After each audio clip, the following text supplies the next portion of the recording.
ರಾಜ್ಯ ಕಾಂಗ್ರೆಸ್ನಲ್ಲಿ ಕುರ್ಚಿ ಕದನ ತಣ್ಣಗಾಗುವಂತಹ ಯಾವುದೇ ಲಕ್ಷಣಗಳು ಕಾಣಿಸ್ತಾ ಇಲ್ಲ. ಕಾರಣ ದಿನದಿಂದ ದಿನಕ್ಕೆ ಜೋರಾಗ್ತಾ ಇದೆ ಕುರ್ಚಿ ಫೈಟ್. ಅಸಲಿ ಗೇಮ್ ಅನ್ನ ಶುರು ಮಾಡಿದ್ರ ಡಿ.ಕೆ. ಶಿವಕುಮಾರ್ ಅನ್ನುವಂತಹ ಪ್ರಶ್ನೆ ಮೂಡ್ತಾ ಇದೆ.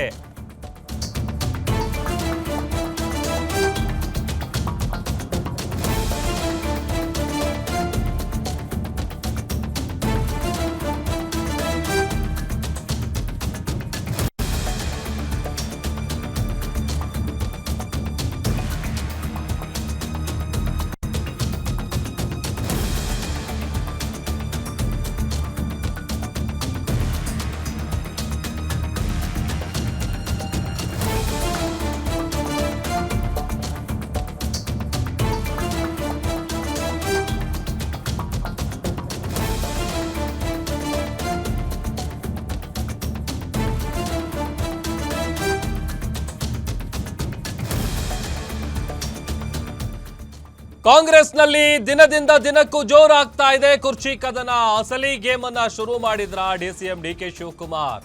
ಬ್ರೇಕ್ಫಾಸ್ಟ್ ಬಳಿಕ ಈಗ ಡಿ.ಕೆ. ಮೀಟ್ ಪಾಲಿಟಿಕ್ಸ್ ಶುರು ಹಚ್ಕೊಂಡಿದ್ದಾರೆ. ನಿನ್ನೆ ರಾತ್ರಿ ಸತೀಶ್ ಜಾರಕಿಹೊಳಿ ಜೊತೆ ಡಿ.ಕೆ. ಮೀಟಿಂಗ್ ಮಾಡಿದ್ದಾರೆ. ಇವತ್ತು ಬೆಳಿಗ್ಗೆ ಪ್ರಿಯಾಂಕ್ ಖರ್ಗೆ ಜೊತೆಗೆ ಸೀಕ್ರೆಟ್ ಟಾಕ್ ನಡೆದಿದೆ. ಈಗ ಸಚಿವ ಎಂ.ಬಿ. ಪಾಟೀಲ್ ಜೊತೆಗೆ ಡಿ.ಕೆ. ಶಿವಕುಮಾರ್ ಮೀಟಿಂಗ್ ಮಾಡಿದ್ದಾರೆ. ಸುಮಾರು 1 ಗಂಟೆಗಳ ಕಾಲ ಡಿ.ಕೆ. ಶಿವಕುಮಾರ್ ಎಂ.ಬಿ. ಪಾಟೀಲ್ ಚರ್ಚೆ ನಡೆಸಿದ್ದಾರೆ. ಹೈಕಮಾಂಡ್ ಕೇಳಿದ್ರೆ ನನ್ನ ಪರವಾಗಿ ಮಾತನಾಡಿ, ಎಲ್ಲರೂ ಚೆನ್ನಾಗಿ ಕೆಲಸ ಮಾಡ್ಕೊಂಡು ಹೋಗೋಣ. ನಾನು ಒಂದು ವೇಳೆ ಸಿಎಂ ಆದ್ರೆ ಲಿಂಗಾಯತ ಕೋಟಾದಲ್ಲಿ ನೀವು ಡಿ.ಸಿ.ಎಂ ಆಗಿ ಸರ್ಕಾರದಲ್ಲಿ ನಿಮಗೂ ಇನ್ನೂ ಒಳ್ಳೆಯ ಸ್ಥಾನ ಸಿಗುತ್ತೆ. ಪವರ್ ಶೇರಿಂಗ್ ಬಗ್ಗೆ ಎಂ.ಬಿ. ಪಾಟೀಲ್ ಜೊತೆಗೆ ಡಿ.ಕೆ. ಶಿವಕುಮಾರ್ ಈ ಎಲ್ಲಾ ವಿಚಾರವಾಗಿ ಮಾತನಾಡಿದ್ದಾರೆ. ಸಾಕಷ್ಟು ಕುತೂಹಲಕ್ಕೆ ಕಾರಣ ಆಗ್ತಾ ಇದೆ. ಯಾಕಂತಂದ್ರೆ ಈತ ನೀ ಕೊಡೆ ನಾ ಬಿಡೆ ಅನ್ನುವಂತಹ ಪರಿಸ್ಥಿತಿ. ಅದರಲ್ಲೂ ಬ್ರೇಕ್ಫಾಸ್ಟ್ ಮೀಟಿಂಗ್ ಆದಮೇಲೆ ಎಲ್ಲದಕ್ಕೂ ಫುಲ್ ಸ್ಟಾಪ್ ಬಿದ್ದಿದೆ. ಅಟ್ಲೀಸ್ಟ್ ಒಂದು ಸ್ವಲ್ಪ ಮಟ್ಟಿಗೆ ತಣ್ಣಗಾಗಿದೆ ಅಂತ ಎಲ್ಲರೂ ಭಾವಿಸಿದ್ರು. ಆದರೆ ಇಲ್ಲ, ರಾಜ್ಯ ಕಾಂಗ್ರೆಸ್ನಲ್ಲಿ ಕುರ್ಚಿ ಕದನ ಇನ್ನೂ ಕೂಡ ಮುಂದುವರಿತಾ ಇದೆ. ಅದು ಮೊನ್ನೆ ಮಂಗಳೂರು ಅದಕ್ಕೊಂದು ವೇದಿಕೆ ಆಯಿತು. ಅಲ್ಲಿ ಕೆ.ಸಿ. ವೇಣುಗೋಪಾಲ್ ಅವರ ಮುಂದೆನೆ ಡಿ.ಕೆ. ಪರ ಘೋಷಣೆಗಳು, ಸಿದ್ದರಾಮಯ್ಯ ಅವರ ಪರ ಘೋಷಣೆಗಳು. ಒಂದಷ್ಟು ಜನ ಸಚಿವರು ಡಿ.ಕೆ. ಶಿವಕುಮಾರ್ ಸಿಎಂ ಆಗಬೇಕು ಅಂತ ಇದ್ದಾರೆ. ಇನ್ನೊಂದಷ್ಟು ಜನ ನಾಯಕರು ಇಲ್ಲ, ಸಿಎಂ ಸಿದ್ದರಾಮಯ್ಯ ಅವರೇ 5 ವರ್ಷ ಕಂಪ್ಲೀಟ್ ಮಾಡಬೇಕು ಅಂತೇಳಿ ಪಟ್ಟು ಹಿಡಿದಿದ್ದಾರೆ. ಇದೆಲ್ಲದರ ನಡುವೆ ನಿನ್ನೆ ಸತೀಶ್ ಜಾರಕಿಹೊಳಿ ಜೊತೆ, ಇವತ್ತು ಪ್ರಿಯಾಂಕ್ ಖರ್ಗೆ ಜೊತೆಗೆ, ಆಮೇಲೆ ಸಚಿವ ಎಂ.ಬಿ. ಪಾಟೀಲ್ ಜೊತೆಗೆ ಡಿ.ಕೆ. ಮೀಟಿಂಗ್ ಮಾಡಿರುವಂಥದ್ದು ಸಾಕಷ್ಟು ಕುತೂಹಲಕ್ಕೆ ಕಾರಣ ಆಗ್ತಾ ಇದೆ.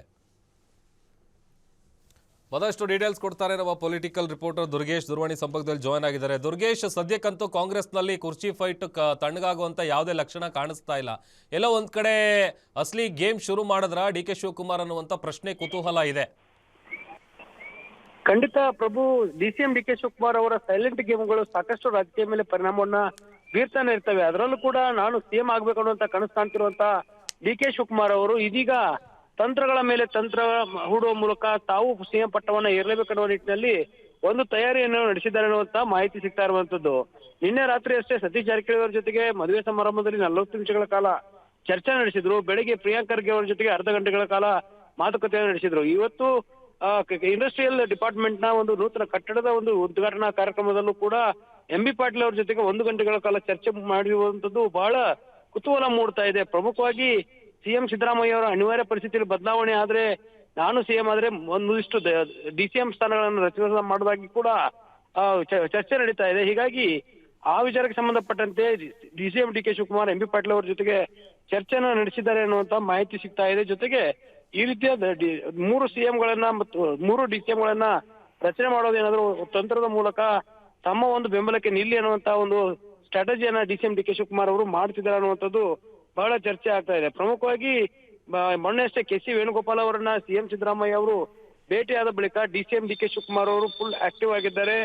ಸಿಎಂ ಸಿದ್ದರಾಮಯ್ಯ ಅವರ ಆಪ್ತ ಬಳಗದಲ್ಲಿ ಗುರುತಿಸಿಕೊಂಡಿರುವಂತಹ ಸಚಿವರನ್ನೇ ಡಿ.ಸಿ.ಎಂ ಡಿ.ಕೆ. ಶಿವಕುಮಾರ್ ಅವರು ಟಾರ್ಗೆಟ್ ಮಾಡಿ ಇವತ್ತು ಮೀಟಿಂಗ್ ಗಳನ್ನ ನಡೆಸ್ತಾ ಇರುವಂತದ್ದು ಬಹಳ ಕುತೂಹಲ ಮೂಡಿಸ್ತಾ ಇರುವಂತದ್ದು. ಪ್ರಭು, ಹೈಕಮಾಂಡ್ ಮಟ್ಟದಲ್ಲಿಯೂ ಕೂಡ ಡಿ.ಸಿ.ಎಂ ಡಿ.ಕೆ. ಶಿವಕುಮಾರ್ ಸಂಪರ್ಕವನ್ನ ಹೊಂದಿರೋದ್ರಿಂದ ಒಂದು ವೇಳೆ ಅನಿವಾರ್ಯ ಪರಿಸ್ಥಿತಿಯಲ್ಲಿ ಸಿಎಂ ಸಿದ್ದರಾಮಯ್ಯ ಅವರನ್ನ ಬದಲಾವಣೆ ಮಾಡಲೇಬೇಕು, ಡಿ.ಸಿ.ಎಂ ಡಿ.ಕೆ. ಶಿವಕುಮಾರ್ ಸಿಎಂ ಆಗಬೇಕು ಅನ್ನುವಂತ ತೀರ್ಮಾನವನ್ನ ಹೈಕಮಾಂಡ್ ಮಾಡಿದ್ರೆ, ಆ ಒಂದು ಹೈಕಮಾಂಡ್ ತೀರ್ಮಾನವನ್ನ ಇಬ್ಬರು ನಾಯಕರು ಕೂಡ ಒಪ್ತೀವಿ ಅಂತ ಈಗಾಗಲೇ ಹೇಳಿಕೆ ಕೊಟ್ಟಿದ್ದಾರೆ. ಸಿಎಂ ಸಿದ್ದರಾಮಯ್ಯ ಹೈಕಮಾಂಡ್ ತೆಗೆದುಕೊಳ್ಳುವ ತೀರ್ಮಾನಕ್ಕೆ ನಾನು ಬದ್ಧ ಅನ್ನುವಂತ ಹೇಳಿಕೆಗಳನ್ನ ನೀಡಿರೋದ್ರಿಂದ ತೆರೆಮರೆಯಲ್ಲಿ ಡಿ.ಸಿ.ಎಂ ಡಿ.ಕೆ. ಶಿವಕುಮಾರ್ ಈ ಎಲ್ಲ ತಂತ್ರಗಳನ್ನು ನಡೆಸ್ತಾ ಇರುವಂತದ್ದು. ಇವತ್ತು ಮತ್ತು ನಿನ್ನೆ ಸತೀಶ್ ಜಾರಕಿಹೊಳಿ, ಪ್ರಿಯಾಂಕ್ ಖರ್ಗೆ, ಎಂ.ಬಿ. ಪಾಟೀಲ್ ಅವರ ಭೇಟಿಯಿಂದ ಮತ್ತಷ್ಟು ಕುತೂಹಲ ಹೆಚ್ಚಾಗ್ತಾ ಇದೆ. ಒಂದ್ ಕಡೆ ಬೆಳಗಾವಿ ಅಧಿವೇಶನ ಆರಂಭಿಸ್ತಾ ಇದ್ರೆ ಬೆಳಗಾವಿ ಸೆಷನ್ ವಿಚಾರಕ್ಕೆ ಸಂಬಂಧಪಟ್ಟಂತೆ ಸಿಎಂ ನಿನ್ನೆ ಅಷ್ಟೇ ಸಚಿವರ ಜೊತೆ ಸಭೆ ನಡೆಸಿದ್ರು ಮತ್ತು ಡಿಸಿಎಂ ಡಿ ಕೆ ಶಿವಕುಮಾರ್ ಅವರು ಕೂಡ ಆ ಒಂದು ಸಭೆಯಲ್ಲಿ ಭಾಗಿಯಾಗಿದ್ರು.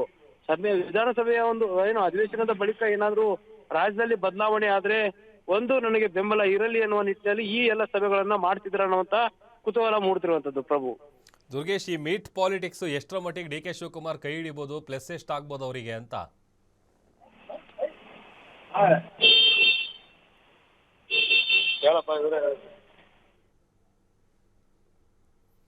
ಓಕೆ, ಥ್ಯಾಂಕ್ ಯು ದುರ್ಗೇಶ್ ನಿಮ್ಮೆಲ್ಲ ಡೀಟೇಲ್ಸ್ಗಾಗಿ.